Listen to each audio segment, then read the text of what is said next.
अस्सलाम वालेकुम जी। आज मैं आप लोगों के साथ कैरमल खीर की बहुत ही ज़बरदस्त सी रेसिपी शेयर करूंगी जो बिल्कुल ऑथेंटिक है। बहुत ही अच्छे अच्छे टिप्स के साथ मैं आप लोगों को पूरा गाइड करूंगी कि किस तरीके से आप बहुत ही मज़ेदार सी खीर बना सकते हैं। तो यहाँ पे जी मैंने 2 लीटर दूध ले लिया है एक पैन में और फ्लेम को ऑन कर दिया है। सबसे पहले दूध में बॉयल आने देंगे हम अच्छे तरीके से। आपने फुल हैवी क्रीम मिल्क लेना है, मतलब गाढ़ा दूध लेंगे और उसमें 4 दाने मैंने छोटी इलायची के डाल दिए। उनको दानों को थोड़ा सा खोल के वो हम डाल देंगे। तो यहाँ पे मैं क्या करती हूँ कि जी 2 मुट्ठी चावल ले लूँगी। मैं किस तरह से हिसाब रखती हूँ कि 1 लीटर में 1 मुट्ठी चावल डालती हूँ, 2 लीटर में 2 मुट्ठी, 3 में 3 मुट्ठी। आप इस तरह से हिसाब रख सकते हैं। और इनको मैं थोड़ी देर के लिए भिगो दूँगी। भिगोने के बाद इनको मैं थोड़ा सा कूट लूँगी। आप चाहें तो ग्राइंडर में भी इसको ग्राइंड कर सकते हैं, लेकिन अगर आप इसको इस तरीके से कूटेंगे तो बहुत ही अच्छा टेस्ट आएगा। इसलिए मैं इसको भिगोने के बाद, धोने के बाद इसको अच्छे तरीके से कूट लूँगी। दुरदरा सा कूटना है आपने, बिल्कुल फाइन पेस्ट बारीक इसको नहीं बनाना। तो यहाँ पे जी कूटने के बाद दूध में बॉयल आ गया तो हम फ्लेम को लो कर देंगे बॉयल आने के बाद और चावल इसमें डाल देंगे।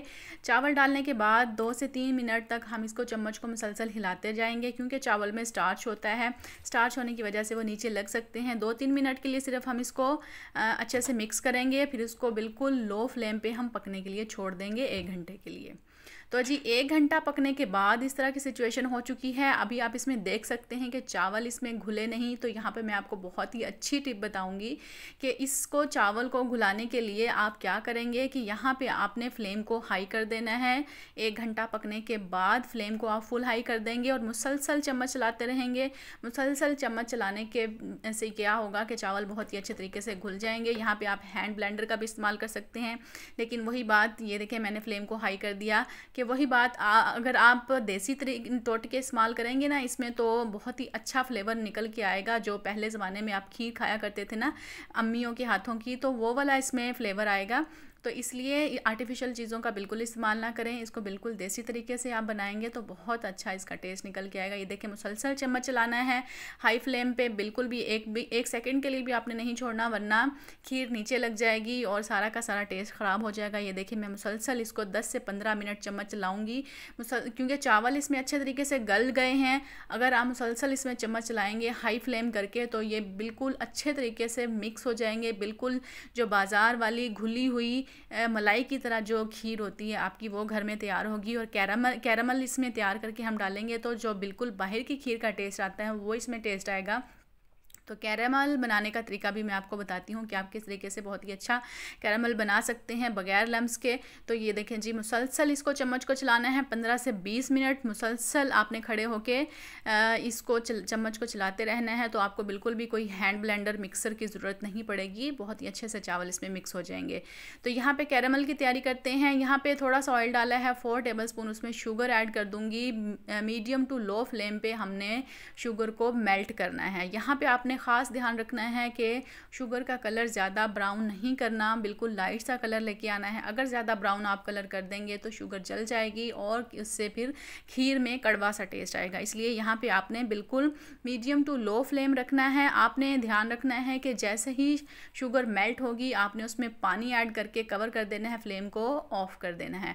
आप शुगर मेल्ट करके डायरेक्टली भी खीर में डाल सकते हैं, लेकिन उससे अक्सर लम्स बन जाते हैं, इसलिए आप इसमें पानी डालिए, यहीं पे उसके लम्स वगैरह ख़त्म कर लेंगे और फिर उसको खीर में ऐड करेंगे। तो यहाँ पे देखें जी आप शुगर मेल्ट हो गई। आपने ध्यान रखना है कि जब लास्ट दाना मेल्ट हो जाएगा आपने फ़ौरन से पानी डाल देना है, फ्लेम को ऑफ कर देना है और इसको कवर कर देंगे। ये देखें बिल्कुल मेल्ट हो गई। इसको मसलसल हिलाते जाएंगे और डार्क कलर बिल्कुल नहीं लेके आना आपने इसमें।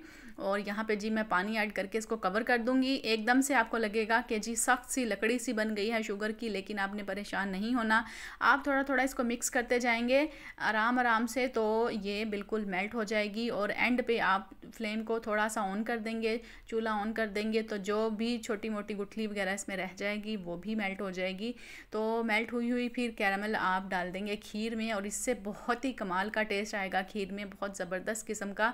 बिल्कुल इस तरह से कि जैसे जैसे आपने कोई 10-12 लीटर दूध की खीर बनाई है, उसमें जो टेस्ट आता है ना वो इसमें आएगा। यानी आप बहुत कम दूध में भी इस तरीके से खीर को बना सकते हैं। कम बजट में भी आप इस तरीके से आप खीर को बना के तो अच्छा टेस्ट हासिल कर सकते हैं। तो यहाँ पे देखिए मैंने फ्लेम को और थोड़ा सा ऑन किया ताकि ये जो लम्स रह गए हैं ये भी इसमें मेल्ट हो जाए, और फिर हम इसको खीर में डाल देंगे।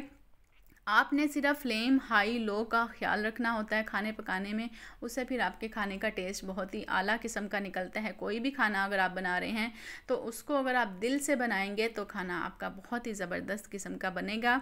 तो यहाँ पे जी मैं इसको अच्छे तरीके से मिक्स कर दूँगी, और फिर इसको खीर में डालने के बाद शुगर आप फिर अपने टेस्ट के मुताबिक ज़्यादा डाल सकते हैं। टोटल 1 कप शुगर डलेगी 2 लीटर दूध में, तो 2 लीटर दूध में 1 कप यहाँ पे मैंने 4 टेबल स्पून डाल दी है कैरेमल में। बाकी की शुगर हम खीर में डाल के उसको 15 से 20 मिनट मज़ीद पकाएंगे, और फिर उसके बाद उसको ठंडा करके सर्व करेंगे बिल्कुल चिल करके, तो बहुत ही मज़े की लगेगी वो खीर। तो यहाँ पे जी तकरीबन कैरेमल आपका तैयार हो चुका है। अब हम इसको डाल देंगे खीर में, और खीर का फ्लेम हाई ही रखेंगे। शुगर डाल के उसको मज़ीद 15 से 20 मिनट के लिए पकाएंगे ताकि वो अच्छे से पक जाए।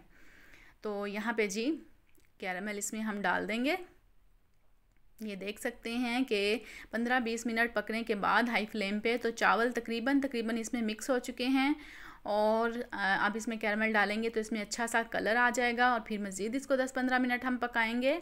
ये देख सकते हैं आप, कैरेमल का कलर भी चेक कर लें, इससे ज़्यादा डार्क कलर आपने नहीं करना, उससे फिर खीर बहुत ही ज़्यादा रेड हो जाएगी जो कि अच्छी नहीं लगेगी। तो इतना कलर आप करेंगे, 15-20 मिनट मज़ीद इसको पकने में लगेगा तो फिर बहुत ही अच्छा सा कलर आ जाएगा।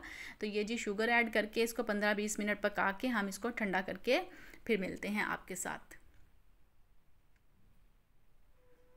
तो यहाँ पे जी डिश आउट करने का टाइम आ चुका है। मज़ेदार सी खीर को हम डिश आउट करते हैं। तो आप देख सकते हैं खीर का कलर और खीर का टेक्सचर देख सकते हैं, उसकी कंसिस्टेंसी देख सकते हैं कि किस तरह की मज़ेदार सी, देखने में ही इतनी मज़े की लग रही है तो खाने में इसका बहुत ही कमाल का टेस्ट होगा। तो इसको जी हम गार्निश कर लेते हैं।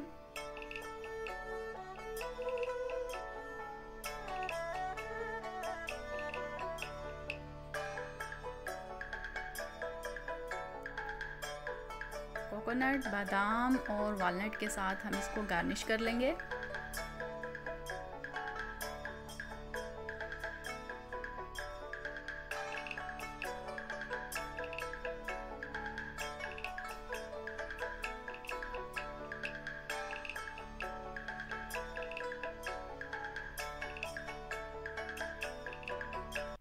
तो जी आई होप आप लोगों को ये वाली रेसिपी बहुत ज़्यादा पसंद आई होगी। अगर आपको रेसिपी पसंद आती है तो जाते जाते मेरे चैनल को सब्सक्राइब कर दीजिए, साथ ही लगे बेल आइकन को प्रेस कर दीजिए ताकि हर न्यू आने वाली वीडियो आप तक पहुंचती रहे। तो अपना बहुत सारा ख्याल रखिएगा, दुआओं में याद रखिएगा। मैं आप लोगों के साथ मिलती हूँ नेक्स्ट रेसिपी में।